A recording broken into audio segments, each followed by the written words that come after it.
Maya Angelou is an example. During her time here on Earth, she excelled as a poet, a writer, and as a civil rights activist for women of all colors and creeds. She passed away in 2014, but her accomplishments are still remembered today. For her speech today, Jessica will be reciting some of Dr. Maya Angelou's famous works, including Phenomenal Woman and Still I Rise. Please welcome Jessica to the stage.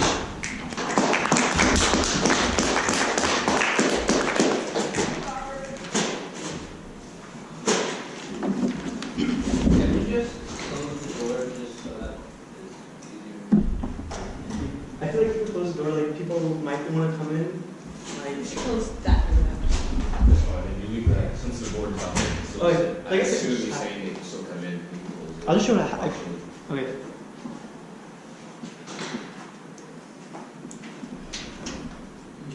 Yeah, I feel like I'm distracted with this. Go ahead.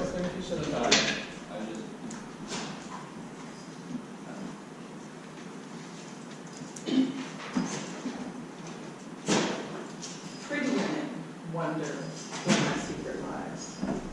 I'm not cute or built to suit a fashion model size, but when I start to tell them, they think I'm telling lies.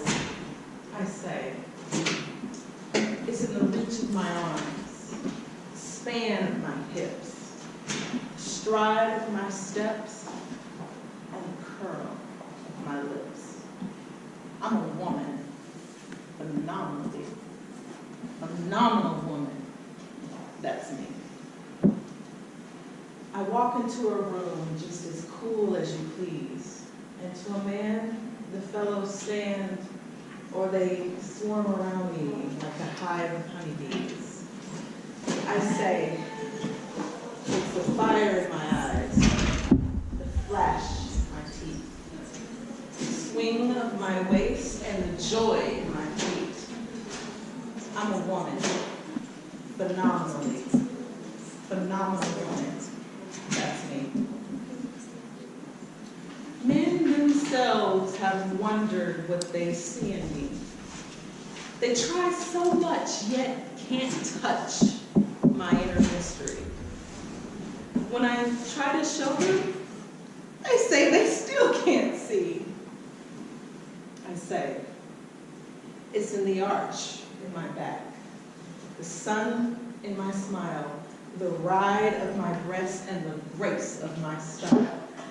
I'm a woman, phenomenally, phenomenal woman. That's me. Now you understand just why my head's not bowed.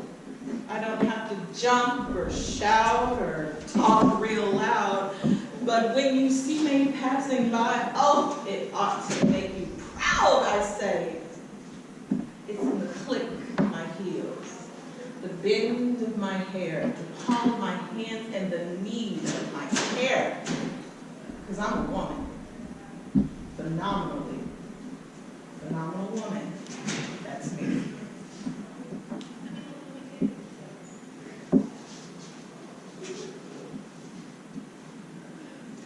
You may write me down in history with your bitter, twisted lies. You may try me in the very dirt, but still, like dust, I'll rise. Does my sassiness upset you? Does it come as a surprise that I dance like I have gold between the meeting of my thighs? Just like the moons and like suns with the certainty of tides, just like hope springing high, still I rise. Did you want to see me broken? Bowed head and lowered eyes, shoulders falling down like teardrops, weakened by my soulful cries. Does my haughtiness offend you? Don't you take it awful hard because I laugh. Like I got gold mines digging in my own backyard. You may shoot me with your words, you may cut me with your eyes. You may kill me with hatefulness, but still, like air. Does my sexiness upset you? Does it come as a surprise that I dance like I got diamonds at the meeting of my thighs? Out of the huts of history's shame, I rise. Up from a past that's rooted in pain, I'm a black ocean, leaping and wide, welling and swelling I bear in the tide. Leaving behind nights of terror and fear, I rise. Into a daybreak that's wondrously clear, I rise. Bringing the gifts that my ancestors gave, I am the dream and the hope of a slave. I rise. I rise. I rise.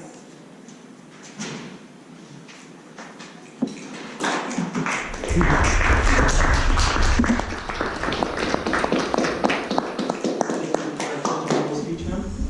Appreciate it. Couldn't tell what you were saying behind that. Should have been for a second, but as you saw, wonderful speech. Let's continue on. Keep it all going. Dennis with his speech. Ring, IPE. 1 second. Small delay. Let you guys know something in advance. We have 30 seconds right now for evaluation. So you guys have a small sheet of paper. All in front of you. It says speaker number 1. Write down what you thought about the speaker, what was good, what was bad, how they could improve. Give them good suggestions so that way they can improve their own speaking. Second up, let's go with the word of the day. I feel like you might have missed that initially. Word of the day is confabulate. To converse informally or chat. So try to use that during your speech. You get brownie points for doing so. Not here and there. Yes. Confabulate. Yes. And 30 seconds to evaluate this person. Give them some good feedback before we continue on.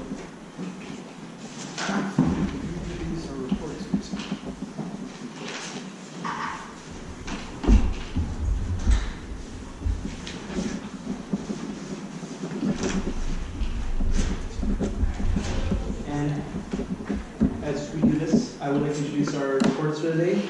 Our grammarian is Toby, our all counter, Samir, and our timer is Bettis, back. So keep in mind when you're speaking to look at our timer to know if you're in time or out of time, and keep those arms still limited.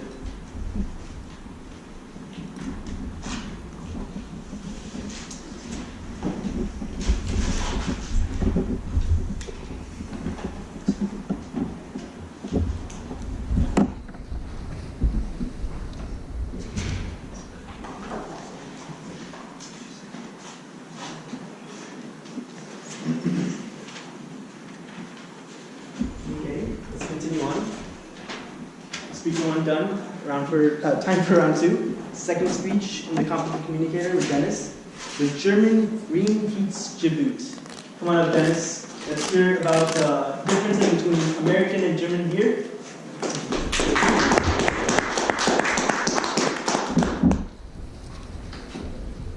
There's one question every German asks himself when he arrives in the United States. Why does the American beer taste like contaminated water? And what German would I be if I didn't take this question as a chance to talk a whole speech about beer? I first want to explain to you how beer is made in Germany. Then I want to explain to you what makes the American beer kind of bland. And finally, I want to talk about the history that led to the fact that Americans actually buy that beer. So let me introduce to you how we make our beer in Germany. Around 500 years ago, there was a Duke, William IV, and he had a problem because beer was considered a staple food back then, and it was made with all kinds of stuff, even poisoning and intoxicating plants. So William IV wanted to protect the citizen and decided to introduce the German Reinheitsgebot. It's translated to the German purity law. You can see it like written in my speech title. And it basically says that you're only allowed to use 4 ingredients to make your beer. That's hops, malt, yeast, and water. Only these 4 ingredients are allowed to use to make beer. And this law spread all over Germany, from Bavaria, and all over the whole world. And some of you beer lovers might think now, well, only 4 ingredients, isn't there like a lot of variety? But actually, you could drink a different German beer every day for the next 15 years. So we have a lot of different beers. And now, what makes the American beer so bland? Well, first of all, there isn't a purity law. That means the big companies like Budweiser, Miller, which is basically all Anheuser-Busch, they use corn and rice to save cost, and that makes the beer bland. But now you ask yourself, why are people still buying it if there's so much better beer out there? Well, it's a little about history, because 200 years ago, factory workers used to drink beer for their lunch, and it was illegal though to drink beer. So they tried to drink wheat beer, but they couldn't really tell what beer is wheat because there weren't labels that said how much alcohol is there in your beer. So they just made the natural assumption, if the taste is kind of weak, then the beer is very light and doesn't have a lot of alcohol. So light beer became very popular, and companies tended to produce only light beer. And then in 1920 there was a temperance movement, and that led to the ban of all alcoholic beverages. So you couldn't buy beer in the whole United States. And after 10 years, when the ban was released, the brewing companies just stuck to what they knew, which is light beer. And all over the years, there were, for example, during the Second World War, there was a grain restriction. So you couldn't produce beer with malt, so they just produced it with rice and corn. And a whole generation of American soldiers got accustomed to wheat beer. And these preferences solidified when breweries consolidated. And because in this market, you could only survive if you're a big national producer, because there are very low margins. And that's they figured out basically a bad product marketed well sells better than a bad product than a good product marketed cheaply. But there's hope for you out there. If you want to drink good beer, there's actually a lot of good beer in the United States. But it's usually just craft beer, which is regional beer that is usually not exported. So we don't have the American craft beer in Germany. That's why we only know Miller Lite and Budweiser and all those kinds of beers. And so I want you to take out of this, the next time when you're standing in the supermarket and you see all the big names, maybe think about the purity law, that we can brew our beer by only using 4 ingredients, and a lot of those craft breweries abide that law. So you could take $1 more maybe and buy a higher quality beer and actually abandon that light taste. Thank you.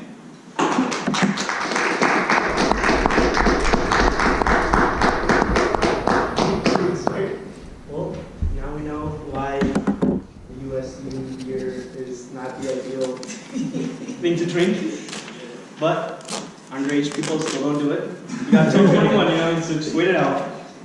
Let's keep continuing on with this whole meeting. 30 seconds for feedback. So just write out what you should do and how to improve and what you did good.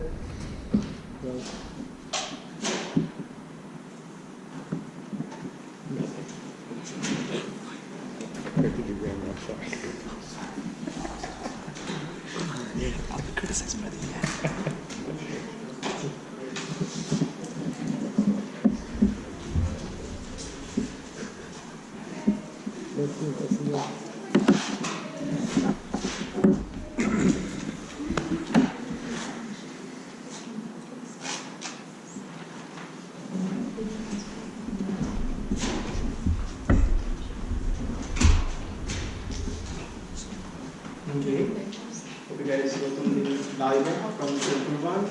Now let's go to a third speech. I think this one might be interesting in its own little way. Its intro is already catching, so let me start it off for you guys. Today, Tyler will be presenting a story about how his ugliness and how his mom's unwillingness to accept his ugliness led to near catastrophe. So let's bring Tyler up to hear this story from him. Come on, Tyler.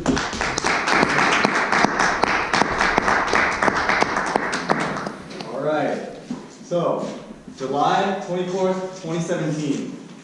This is a day I'll never forget, because I learned a valuable lesson about life. In life, you have to have people there that will critique you, that will criticize you, bring concerns about you, to help you improve, become the better person you want to be. But sometimes they might give you suggestions that will lead to catastrophe. And it's in those moments you have to say, nah, I'm not going to take it. Or no, let's think of something else. So, July 24th, 2017. It was a Monday, like many before. But this is a special Monday, because that Friday I had an interview at a consulting firm that was also a solution. So it was both. And I was just brushing my teeth, my own business, and then my mom walks into the bathroom, looks in the mirror, sees my reflection, she's like, "Ay, yeah, Tyler, you look especially ugly tonight." I'm like, why?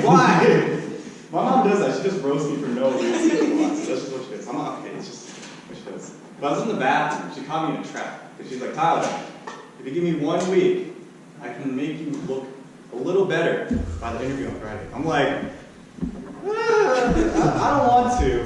I should have said no at that point. I should have just walked away, just took my toothbrush with me and just finished in the kitchen. But I was like, you know what? I can't really say no to my mom. All right, why not? But I should have said no.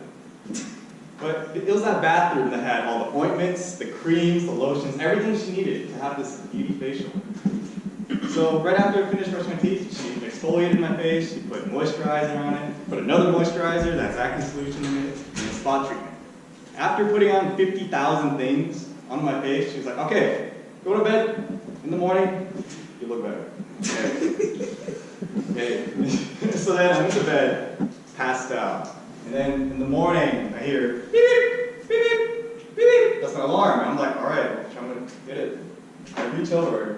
Oh, there it is. And then I try to look at the time. I'm like, I can't really see it. It's just one of those mornings. And it's just really hard to get up that morning.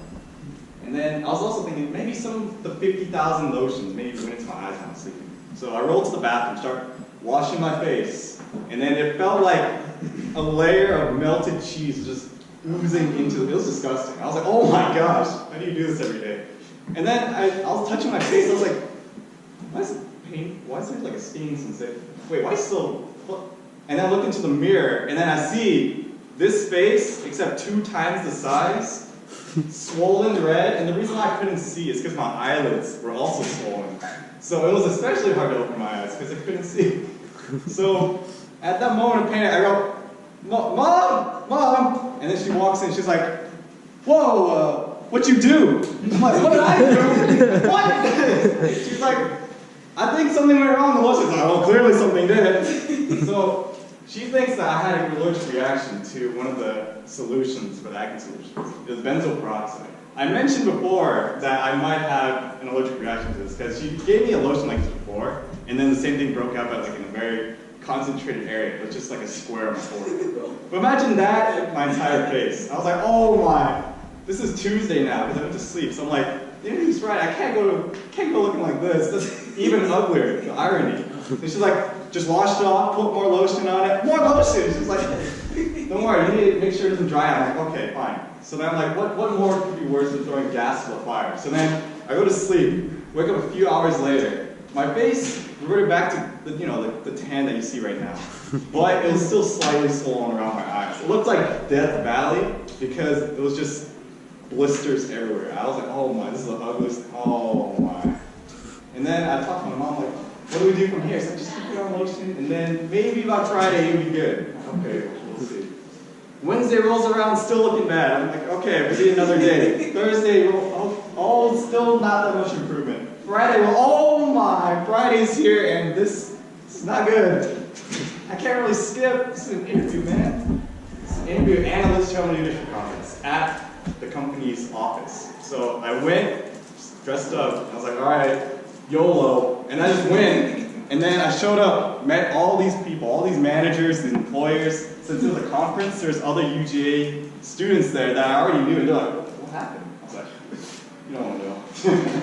So I went through a case interview, I went through the behavioral interview, and I had to explain to everyone there, don't worry, you're not making me cry, it's just, I have allergic reaction. So I looked like the worst I can be for an interview. Usually you have to dress up and look the best you can be. Try to sell yourself, but not for me. Not for me. So, defeated, I just went home. I'm like, God, if you're out there, I know you're mysterious, so just work your magic. And 2 weeks later, I hear a call from this company. And they're like, you know what, Tyler? We like you. We'll send an offer for you for the summer internship in 2018. I was like, oh my, no way. So somehow it worked out. I told my mom this, and she's like, see, Tyler? See? Because of me, it worked out. It worked out. I'm like, because of you. I was like, oh my gosh. She's like, okay, the first time didn't go so well. We learned now. So why don't we try again? It will probably go better the second time. And then this little saying popped into my head that I like to repeat a lot. Fool me once, shame on you. Fool me twice, shame on me. So once she said that, I was like, heck no, and then just ran away. Thank you.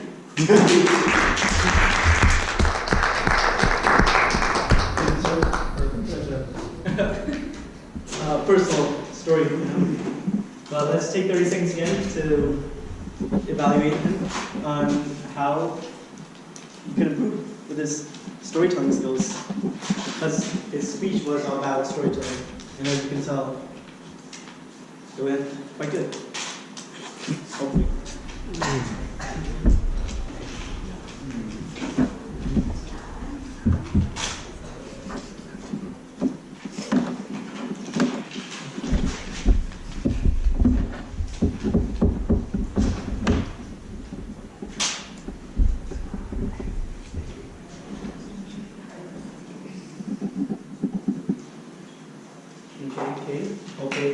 Hoping you guys have written down your evaluations. Now this is continuing on with reading. First part done with prepared speeches. And now we're going to the second part, impromptu speaking. So let's bring up our Tabletopics master, Bhanodai, with our themed Tabletopics question of spring break. So come on up, sir.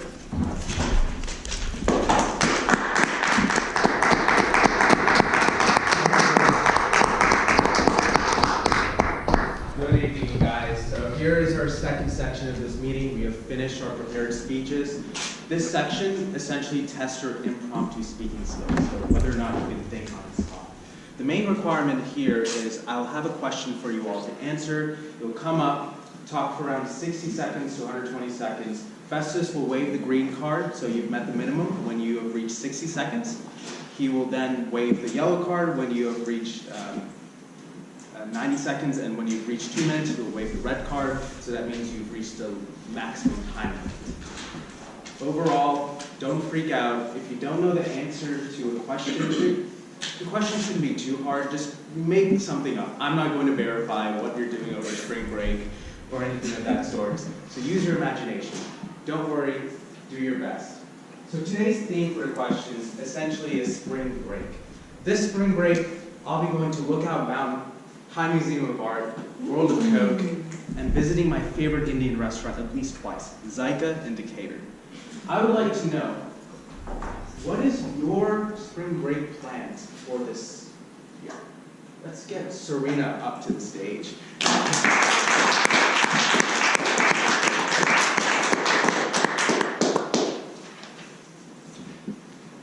Alright, so my spring break plans are to go on an impact trip. So if you guys haven't heard of impact before, they're basically an alternative spring break that's that's helped through this organization at UGA called Impact. And so what an impact trip does is it basically takes a bunch of people on a service trip. And so in my group, there are about 12 or to 16 people, and we're going to Pembroke, North Carolina to learn about Native American awareness and advocacy. So I'm really excited to go on this trip because I've been doing a lot of like research on Native Americans throughout college or in high school, and we've been wanting to learn a little bit more about it and to expose myself to the culture firsthand. Because I only know 2 Native Americans, and I know a couple of people who have maybe like 1% Native American in their blood. We all know those people. But I really would like to know like what the culture of Native Americans are. And you see, I thought I was going to a reservation. I just straight up thought I was going to a reservation. But apparently it's not a reservation. It's just a rural community, but that'll be super cool to experience also.